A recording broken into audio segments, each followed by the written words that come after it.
Nous allons voir ici l'usinage d'une pièce en aluminium sur la machine DMG HSC 105. C'est une machine dite 5 axes. Il y a donc 3 axes de translation, X, Y et Z, et 2 axes de rotation, B et C. Pour simplifier cet exemple, nous allons utiliser une seule fraise pour l'ensemble de l'usinage. L'usinage en 5 axes continus est généralement utilisé en finition. Un logiciel de FAO est indispensable pour programmer les trajectoires. Ici, l'usinage est décomposé en 2 étapes.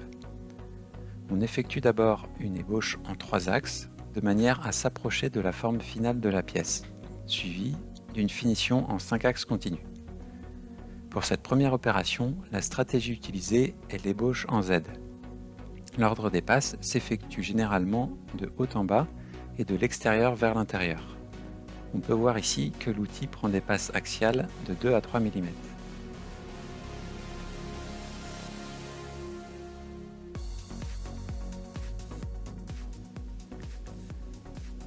L'ébauche est une phase productive, où il est recherché de se rapprocher le plus rapidement de la cote nominale demandée, le tout en laissant une surépaisseur suffisante pour réaliser la phase de finition.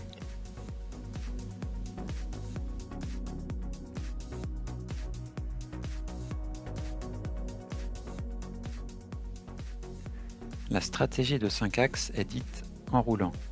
C'est le côté de la fraise qui travaille en suivant l'inclinaison de la surface. La même finition en 3 axes nécessiterait d'utiliser un outil de forme et de faire des passes très rapprochées, ce qui démultiplierait la longueur de la trajectoire et donc le temps d'usinage. Ici, toute la surface est balayée en seulement 2 passes. La géométrie 5 axes de la machine permet également d'usiner les chanfreins sans changer d'outil.